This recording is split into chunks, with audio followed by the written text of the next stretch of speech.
First, an illegal migrant from Sudan was found to have brutally murdered 27-year-old mother Rhiannon White in Walsall. Save our kids! Save our kids! Save our kids! Was it only last week where that migrant got released accidentally from prison? Apparently it was never going to happen again. Well, this week it has. Not once, but twice as we speak. There are manhunts underway. So go and check your sheds at the time that I go to a commercial break, ladies and gents, because they could be out. Britain woke to blood. A young mother, Rhiannon White, stabbed more than 20 times outside the Bell, the migrant hotel where she worked. Her killer, a man who should never have been here. 3 days later, another predator walked free, released by mistake from HMP Chelmsford. His name was already known in Epping, the man who assaulted a 14-year-old girl. As night fell, a few thousand gathered outside the Bell Hotel. By dawn, it had swelled into more than 100,000 across Essex. Bottles, flares, and fury filled the streets as parents screamed one line through the smoke, "Protect our kids." A local activist shouted into the camera, "Anger is off the charts." But in Westminster, Prime Minister Karma called it an isolated incident. He was wrong because this wasn't politics anymore. It was payback against a government that no longer protects its own people. This is Brit Alert News, and this is how Britain snapped inside Westminster. Chaos replaced debate. Westminster, chaos replaced debate. Can he reassure the House that since Kabatu was released, no other asylum-seeking offender has been accidentally let out of prison? What we inherited was a complicated system that they set up, letting people out on the sly. That's part of the problem, and we're trying to fix it. Questions echoed. How could this happen? But no one dared to answer. Britain's leadership had run out of words. 200 miles away, the silence was louder outside the Bell Hotel. The quiet protest of a town that had lost faith. The screams of pain from this beautiful little boy will haunt me for the rest of my life. Rhiannon's life was not the only one taken that day. Majek stole a crucial piece from all of us. Epping had entered its own kind of mourning, not for one victim, but for the country itself. By afternoon, the First Minister appeared on camera. The Deputy Prime Minister himself, as I'm appalled and livid on behalf of the public that Kabatu is at large. He called it outrage. Epping called it betrayal. And for the first time, a town realised the truth. Its leaders weren't losing control. They'd already lost it. As daylight faded, Epping stopped grieving. Candles turned to torches. Silence turned to thunder. A few thousand people flooded the narrow streets outside the Bell Hotel. Faces lit by firelight and fury.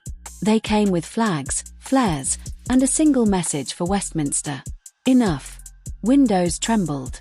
Police radios hissed. Someone held a bottle. Then the crowd surged. Smoke rolled across the street like fog from a war zone. Riot shields clashed. The air stank of tear gas and anger. Within hours it spread beyond Epping. From Chelmsford to Colchester, from Brentwood to Baston, the entire county was awake. What began with thousands had become a tidal wave.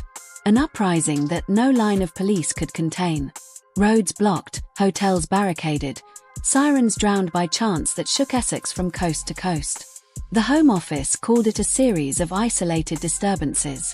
But Essex called it what it was, rebellion. That night, the chants carried further than the sirens.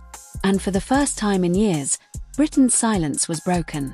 By morning, the smoke had cleared, but the fear hadn't. Essex woke to sirens and shattered glass. Its streets still slick from the night before. News and Corps spoke in hushed tones, reading from scripts sent hours earlier by the Home Office. Words like riot and chaos were replaced with local unrest and miscommunication. At Westminster, the crisis briefings began. The cabinet meeting riot of tension. No one dared to breathe too loud.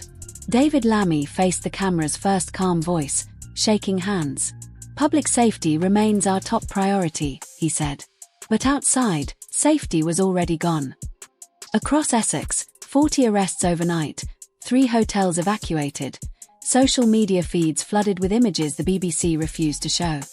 Burning flags, broken shields, crowds chanting, "Whose country?" Hours Downing Street ordered silence.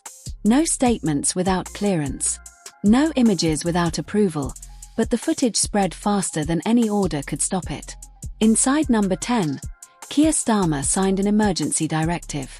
Stabilize the narrative, contain the optics. It didn't work because you can't contain fury with phrases. You can't rewrite what the nation just witnessed. And that morning, Britain wasn't calming down. It was waking up. By noon, the headlines changed, but the story hadn't. The word riot vanished from the scrolls.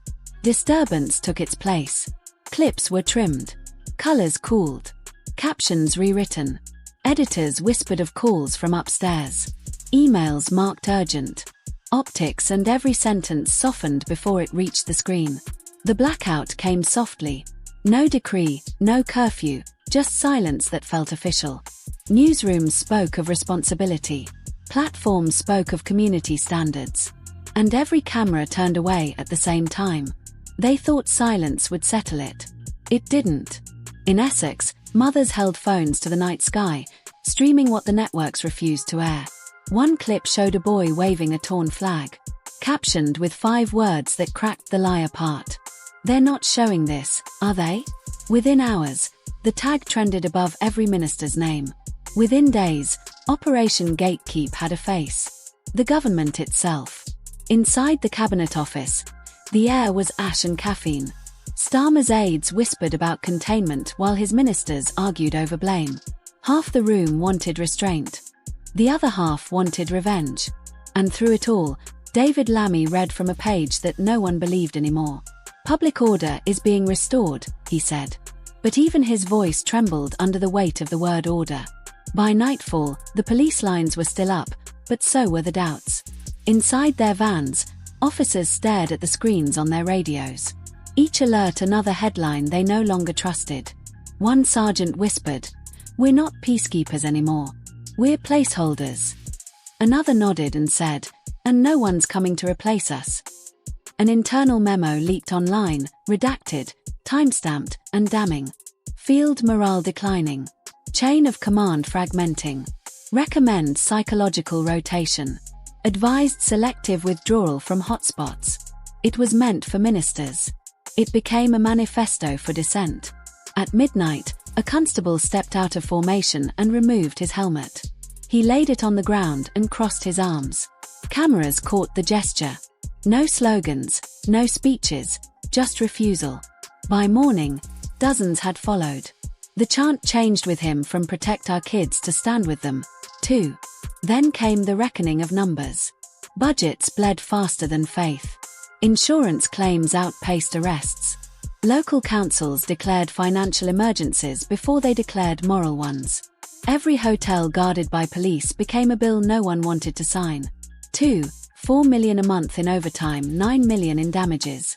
And yet none of it was the true cost. The real debt was trust. Markets shook. Credit tightened. One newspaper printed it plainly. "We are paying for silence." It sold out before noon.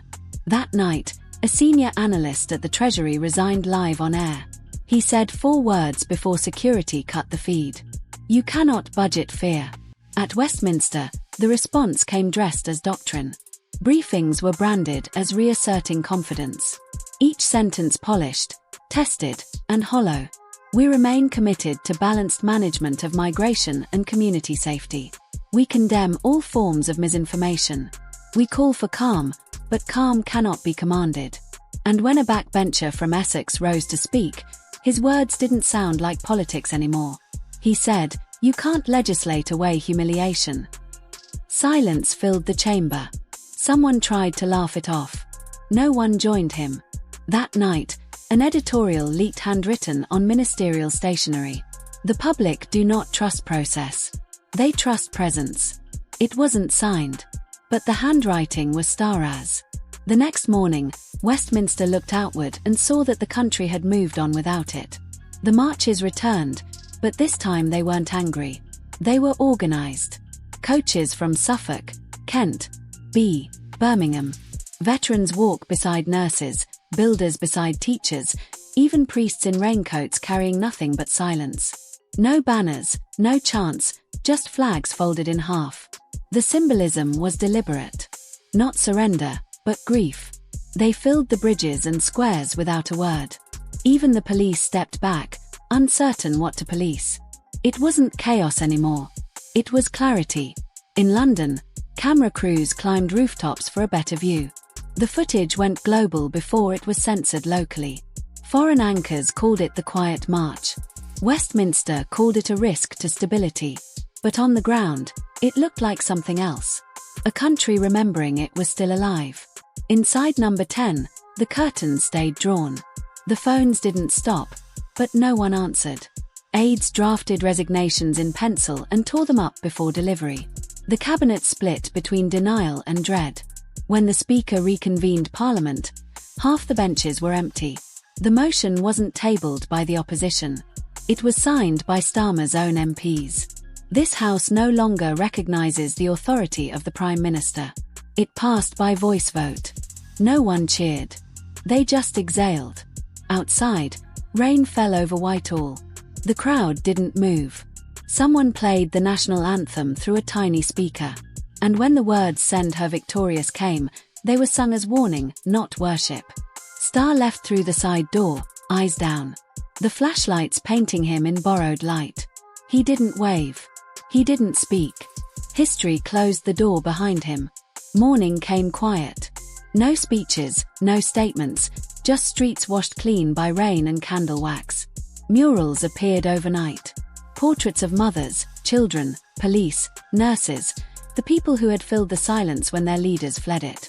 The networks came back online, but something in the country had already switched off. The reflex to believe without proof. For once, truth didn't need a studio. It had the streets. In Epping, the Bell Hotel still stood, boarded and empty, flowers wilting along the fence. A note taped to the gate read, "This isn't the end. It's the warning we ignored." And for the first time, Britain listened not to anger, not to orders, but to the sound that always follows collapse. They DT. Because nations don't fall when they're hated. They fall when they stop hearing themselves. This is Brit News. If you still believe truth is not treason, stay awake because the next chapter has already begun.